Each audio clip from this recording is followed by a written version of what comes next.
আমে পুরো ভরে গেছে। আরে বস্তার মধ্যে দাও না। ওরে মাই গডিস, দেখো আমাদের বাড়িতে কত আম পড়েছে। কোথায়?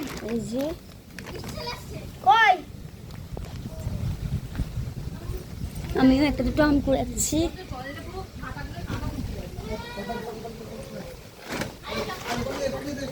সবাই মিলে আম কুড়াচ্ছি।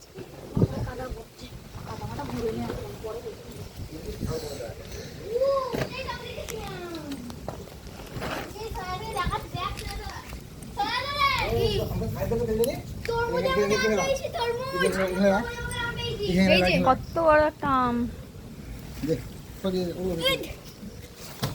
এ মাই গড, ও ভাবি আমি তরমুজ পেয়েছি। জুতোর মধ্যে কাদা লেগে যাচ্ছে।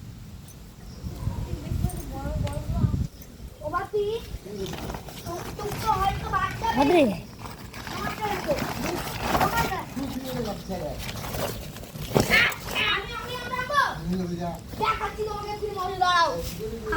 আজকে মনে হয় আর আম নেই। ও আছে,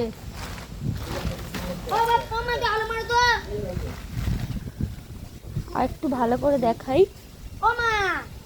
আরে দাঁড়া, এই যে দেখো প্রচুর আম পড়েছে।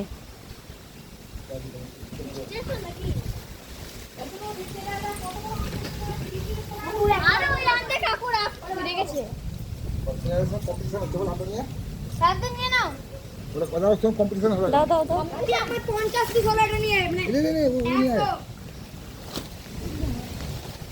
এই আম কুড়িয়ে মজা লাগছে রে।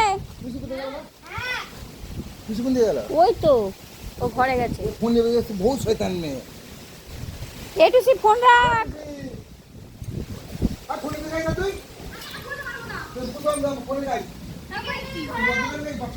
আমিও ঘুরাচ্ছি এদের সাথে। যাও যাও যাও, এরপর বৃষ্টি চলে আসবে আবার। আবার প্রচুর মেঘ করেছে আকাশে। ভিজে ভিজে আম পোড়ানো যাবে না।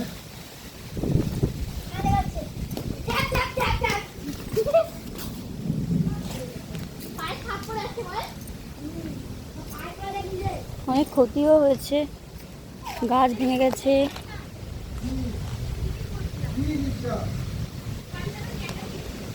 আর ওই লেবু গাছের গোড়ায় আছে, ভেতরে ঢুকতে পারবো না এখন, সকালে পোড়াবো।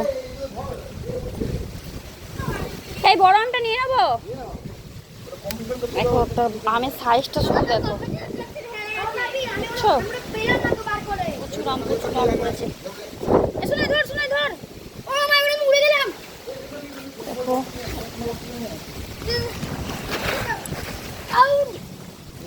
3 বস্তা আম আরো পড়েছিল অনেক বাইরে, ওই যে 1 বস্তা। আর দে এখানে রাখ।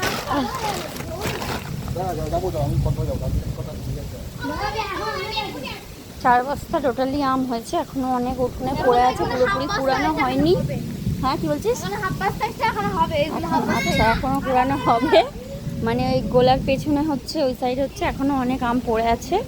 তো আকাশের যা অবস্থা, বৃষ্টি পড়ছে, মনে হচ্ছে পুরোপুরি কুড়ানো হবে না, বাকি সকালে কুড়াবো।